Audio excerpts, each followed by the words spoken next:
Okay, hello everyone, how are you today? Now, I wanted to start this video with a book review, and this isn't sponsored or anything, but my friend has a shop on Etsy, and the shop's name is RiniRoseCrafts, so I really recommend checking her out because I just ordered one of her books, and it is seriously so nice. Okay, so first things I was gonna open it on camera, but I was way too excited. I opened it a couple of days ago, but only now I'm able to film. But it came in this little bag. Now, she did warn me that it was coming in a lingerie bag, but she likes to reuse and recycle stuff, so I can see why she uses, and recycling is always a good thing. And to be honest, Yandy Zodiac collection, I assume it's an American only lingerie company, but it doesn't say anything about lingerie on the bag, so I think I'm going to use this bag to store my book in, because no one else would know it's a lingerie bag, and it's really nice, and yeah, recycling is just good in general. Now, the actual book, here it is. It's got a lovely tree on the front. It's got some really nice ribbon to bind the book. And then you open it out, and I just love the artwork on here. And it's a nice size, and it's got quite a few pages in it. So I don't know what I'm going to use this book for yet. I was thinking maybe a plants book, like where I just list the properties of different plants. But I've been thinking maybe I'll use it as a kind of portable book of shadows. So all the important stuff from my main book of shadows I will put in this book. I won't write in it until I know for certain, but it's a really nice book that I want to use. And I think I'm going to keep it in the pouch. But also, it's got some glitter on it, which it didn't have initially in the store, but my friend said, asked me, she got some glitter glue, so she asked me if she could put glitter on it, and I said yes, and it adds such a nice touch. Also, the book has a very homemade feel, and I like items that I purchase to have this kind of care taken into making them, so this definitely has that feel. So I recommend checking out Rini Rose on Etsy.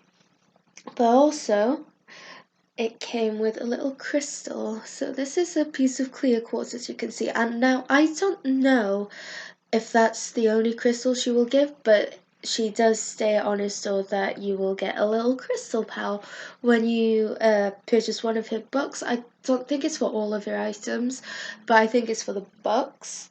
So I'm going to keep that close to my book.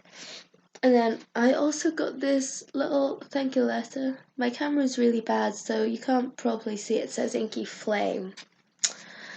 And it says, Dear Inky Flame, thank you so much for your purchase of the Autumn book. I hope the colours inspire you in your practice. I also gifted you a crystal, friends. May you enjoy them both.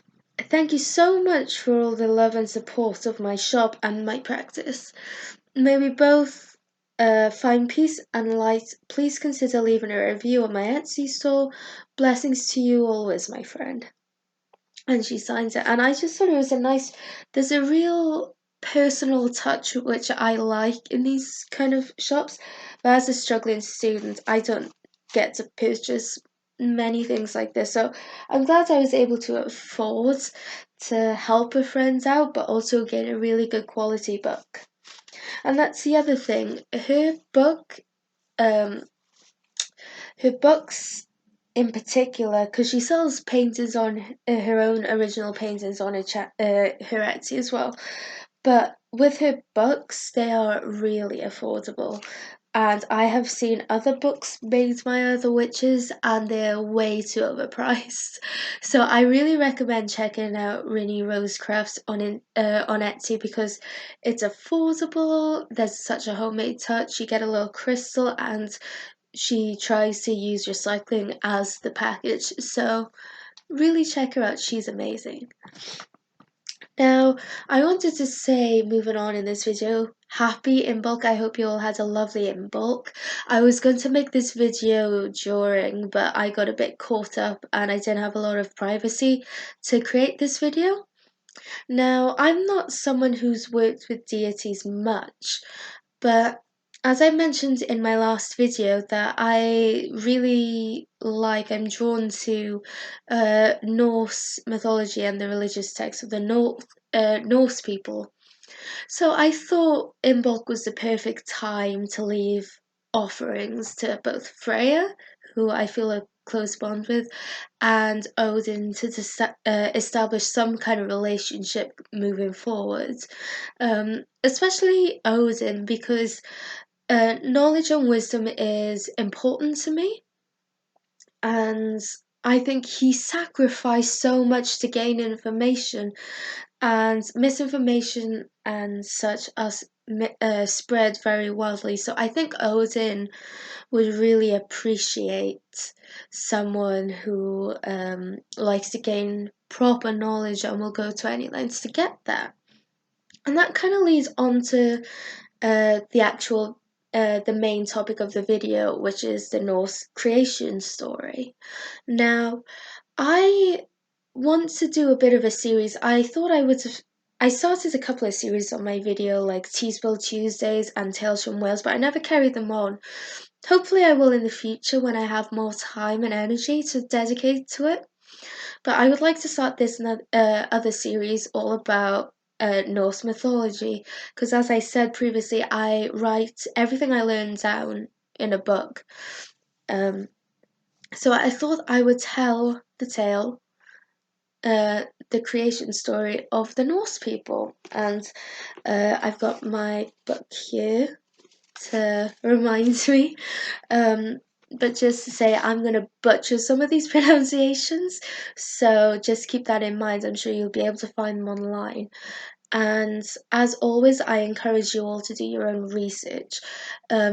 I got most of my information from a website called NorseMythology.org. I don't know how credible it is, but it seems to have a lot of information, so that's the main source that I use for these kind of things. So I will leave a link to that website, but I also encourage you to go and do your own research. Okay, so in the creation story, before there was soil, air, water, that kind of thing, there was a giant abyss. Now I'm gonna butcher this name, but it's like Ginnungagap. I'm so sorry for that. And this abyss lay between the homeland of elemental fire, Muspelheim, and the homeland of the element of ice, Niflheim. Now, frost from Niflheim and fire from Muspelheim kind of travel towards each other and closer to this great abyss. And as the fire melted the ice, the drops formed Ymir, the first of the giants. And the giants are a reoccurring race in Norse mythology. Now, Ymir was hermaphrodite and could reproduce asexually. And when he slept, other giants would emerge from his legs and from the sweat from his armpits. Which seems kind of gross, but hey, I taught loads of creation stories in RE to my 6 and 7-year-olds class, so I really had to think about how to present it to them, because a lot of it is a bit nonsensical and may come across as a bit weird, but it's still interesting nonetheless.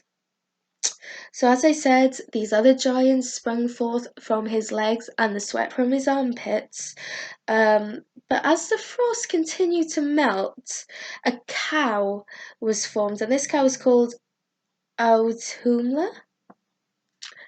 Don't know if I'm pronouncing that right, but this cow fed Ymir her milk, and she was nourished by salt licks in the ice. And while she was licking the ice to get all the salt, she uncovered Buri, the first of the Aesir. Now, the Aesir is a very important group of gods that I will cover at some point in or on videos. So I won't get into that now, but so the first of the Aesir was formed called Buri. Now, Buri had a son called Bor, and Bor married Besla. Now, Bor and Besla reproduced and has half god, half giant children, and one of them was Odin. And Odin then had brothers Vili and Ve. I'm probably making these pronunciations up as I go, but as I say, you can probably find the actual pronunciations online somewhere. Now, the three brothers, including Odin, killed Ymir and constructed a world from his corpse.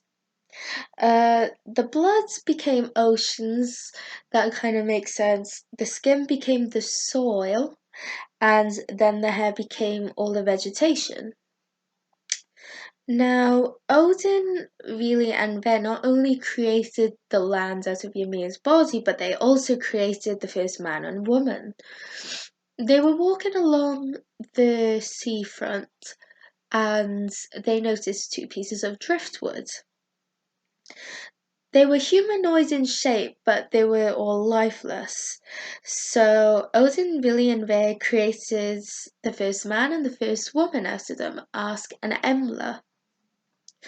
Odin blew the breath of life into these hollow pieces of wood, and whilst his brothers gave them some kind of mental capacity and sentience, not sentience, but like the ability to see, hear, and speak. And these two new people were just given the entirety of Midgard, which means Middle Earth, aka Earth, as their domain. There's probably more to these stories. They seem kind of brief, but the Norse people were known to almost exclusively pass everything down via oral tradition. Very little was written down, so we could only take a guess with a lot of the stuff, and a lot of the literature came after the time. Like if you're looking into Norse mythology, one of the main texts that's probably going to be useful to you is the Prose Edda, and I've ordered my own copy of this. But in the Prose Edda, there was plenty of stanzas missing. Now, if you know about poetry, the kind of paragraphs are called stanzas. But there's a few guesses as to what the names Ask and Embla actually mean. Now, Ask is almost definitely ash, is in the type of tree, so an ash tree. So it's possible that the piece of wood he was made out of was ash. But Embla has a few different meanings. Some speculate it's another word from an elm tree, so the piece of log Embla was made out of was an elm tree. But people also speculate it was the word for vine. Now, if it did mean vine, it could be seen as a sexual metaphor, because vines were kindling at the time, and the kindling were kind of bore down on by a drill made of ash, which is a harder type of wood. So fire was made, or this spark was made by the vine, the kindling being bore down on by the very hard ash wood drill.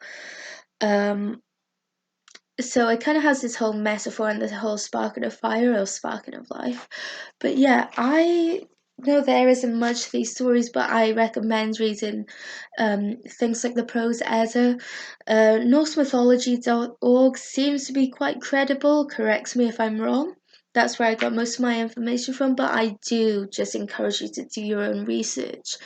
No, I don't know what I will cover next. Maybe I'll cover the 9 worlds. Maybe I'll cover the different gods, or maybe the different halls. But that's all I'm covering for today, so I hope to see you again for the next video. Remember, always do your research, always go and find your own wisdom, find your own knowledge that would please Odin. I can't imagine anything different. So go ahead and go and check out RiniRoseCrafts on Etsy. I will leave a link to her book in the description, and she also does like paintings and she's really talented. So I would definitely check her out. So thank you.